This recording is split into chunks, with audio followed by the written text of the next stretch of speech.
Eric Jacobs. Eric, living with you the past year has been an adventure, to say the least. I have thoroughly enjoyed living with you, hearing the stories about your students, about Nashville, all the crazy people you've met. It's been awesome. I tell people stories that you tell me back home, and they rarely ever believe me. So either I'm really boring, or you're really interesting, or I'm really gullible. But I'm going to choose that you're interesting because this video is not about me, and it's about you. So you can thank me later.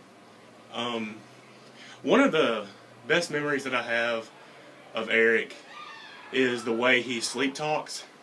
And when I say sleep talk, I don't mean like a murmur or like a whisper. No, he uses like audible sentences and paragraphs like you'd read in a book that make sense, and it's really creepy. Like for instance, one night I just gotten in from studying, I'm tired, I'm going to lay down, fixing to go to bed. I roll over, and I hear him do his preface to his sleep talk, which is a yawn for him. So it's like, I know he's getting ready. I know he's getting ready to say something really deep, really existential. He yawns, and I kid you not, Eric Jacobs leans over to me, dead asleep, and says, "Yeah, I'll get the PowerPoints done by tomorrow. Students, make sure to turn in your homework. It's going to be for a grade this time. Okay, don't let up. We're nearly done with the semester." Who says that in their sleep? Like, I've never met somebody who's smarter asleep than I am when I'm awake and can actually make sentences. Because I can barely talk whenever I'm sitting upright in a chair, and he was saying full sentences asleep. So that just astounds me. But in all seriousness, Eric, I know that you really care about the kids you teach, and that you really strive hard to inspire them and to make them better students and to really teach them something new every day. And as corny as that sounds, I know that you really live, eat, breathe, sleep your job, and that you really care about those students. So you're going to make a great teacher. I'm going to miss living with you. I'm going to miss all your stories, all the trivia competitions, all of your sleep talking, definitely. And if you ever get a job teaching in Florida, like you've talked about, you better be calling me. Okay, so that's all I got to say on that. So, Eric, I wish you all the best of luck. I'm excited about what God's doing in your life. And, yeah, call me when you go to the beach.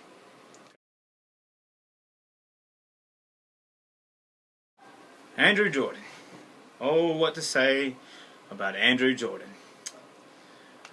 I remember first semester of freshman year, I started coming around the student center, and then a couple weeks later you were coming around and stuff, and well, I remember thinking, okay, here's this guy. Every time I see him, he has all these people surrounding him, and talking to him and whatever and whatnot. And so I thought, okay, this guy must be at least a sophomore or something. He's real popular and stuff. And a couple weeks go by and whatever, and you haven't said a word to me.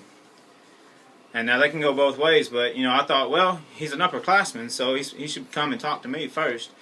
So a couple weeks go by, and I really start to think, wow, what a jerk. Hasn't said a word to me these past couple weeks. I don't even know him. And a couple weeks later, or a few months later, whenever it was, come to find out that you thought the same thing about me. So I guess the feeling's mutual. What else to say? I remember just a few months ago, actually, you and me and Matt were at the Jake pretending that we were in the Army and pretending that we were shooting at people that weren't actually there. And we were hiding behind the couch and acting like a bunch of kids, basically. And then I remember Matt also brought out his wands, his Harry Potter wands. That was fun. I have a lot of memories with you, buddy. I want you to know that through the past 3 years, you have become one of my best friends in my life. And I hope that's a friendship that I can keep for the rest of my life. Through thick and thin, my ups and downs, I know that I've always been able to go to you to get advice and to look for you as a stronghold, as someone who can encourage me when I'm on cloud nine, and someone that can slap me in the face when I'm doing wrong. All in all, Andrew, you're just a really good guy and probably one of the best Christians I know.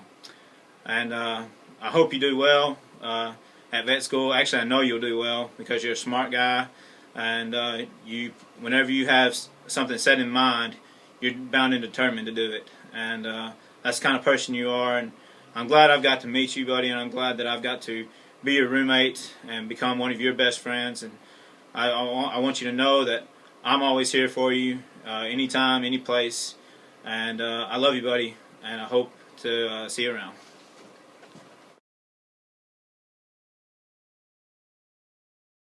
Alright, the first time I met Jesse it was first semester, my first year here, and it was like the second time I've been at the student center outside of doing feed. And everyone, like, I got a call from Courtney Mitchell, and she said, "Hey Sam, we're doing a scavenger hunt, you should come do it with us." And I was like, "Hey, why not? These people seem cool, so I will." And I went, and I got put in Jesse's group. Well, immediately, the very first thing I said, and she's gonna hate me for saying this, but the first thing I said to her was, "Wow, you really look like Taylor Swift." And she was just like, "I know, I get that all the time." From then, I've noticed that she does get it all the time, and it's really funny. But I remember she immediately, as soon as I made one little Doctor Who reference, she was like all over it. Like immediately, she was like, "You like Doctor Who? Oh my gosh." And since then, we've pretty much been best friends. I love this girl to death. She's sweet. She inspires me to be a good Christian every day. Jesse, I'm so happy that I got to be on your walk with Christ with you, and I'm so proud of you for everything that you've accomplished this year and everything that I know you're going to accomplish in the later years.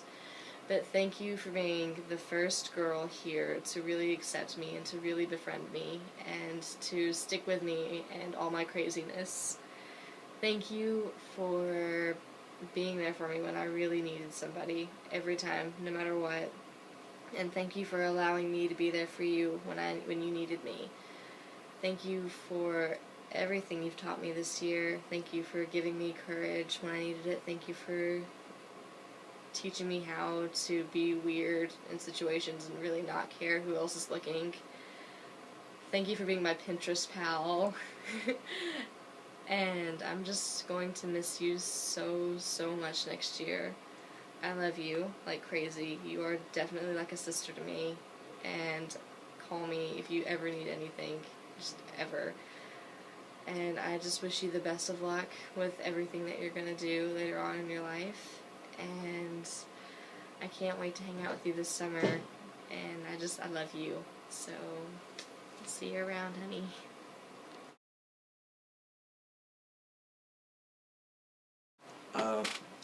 One time, me and my brother Jeremy, we decided to go race at my grandparents' house because he thought he was faster than me, which at the time he was. And he was probably 10 and I was about 8. We decided to go race out in the dark, which first off isn't the best idea. And we wanted to go down to a shed and back. So we took off, and he was beating me because he was taller at the time and actually was faster at the time. And so it was making me mad, so I decided to cut inside his line. Well, when he got to the shed and turned around and started to head back, I was in his way, and my tooth hit him in the forehead. And so when we kind of hit each other, it kind of just shocked us at first, and then he took off and decided to finish the race. So when I caught back up to him, he was standing there, and I knew my tooth hurt, but it was still in there, so I was happy about that. And we got into the light, and he had blood running down his face, and I freaked out, being like 8 years old, and I thought I'd gave him a concussion or cut his head wide open. I didn't know what I did, and so I was bawling and crying, and so was Jeremy, and I thought I was going to get in so much trouble because I accidentally, in the dark, cut his head open with my tooth. After that, we got in trouble for racing in the dark. Well, I didn't get in trouble for running into him, though. We've had a lot of times together that we've fought and done stuff that we probably shouldn't have done. A lot of times we've played football on the trampolines and our new socks, and we got in trouble for that too. I mean, just some of the things we did weren't the smartest things, but being brothers and boys, and being just like our dad, it was kind of fun. We've had a lot of fun experiences.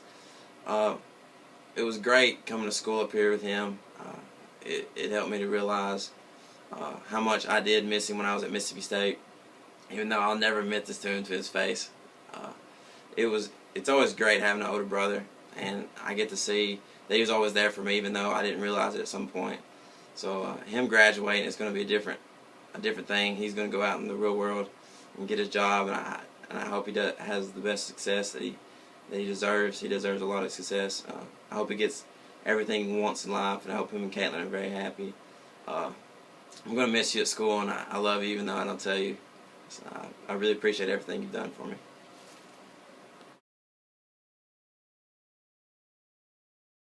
Caitlin, we haven't known each other that long, but the time that I've known you, we've had a lot of great times, like waiting on Jeremy and Owen to pick us up after rodeo, or working out, I guess you call that a great time, or studying for our A&P test that we make F's on. But it's been really great getting to know you, and I know that we're going to have a lot more great times, and I'm going to miss you a lot, and I'm kind of sad that, you know, this is my first year here and you're already leaving, but I know you'll be a great vet tech, and I wish you and Jeremy good luck. I know y'all be great. So I'm really going to miss you.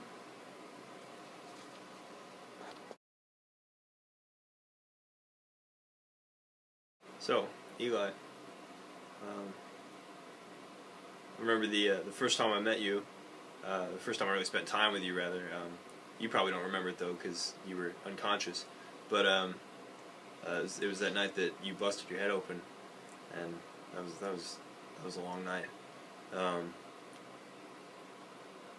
Worth it, though. Really gonna miss having you around the student center all the time. You're a real dependable guy, and I always, you know, when I come here, I can almost always count on you being around here somewhere if I need to go talk to somebody or just hang out with someone. And so we're gonna miss you, and good luck with engineering and stuff. That's what I want to say. I'm really gonna miss you, Hugh Jackman, and Sam wanted me to say that she's really gonna miss Sassy Phyllis. So see you around.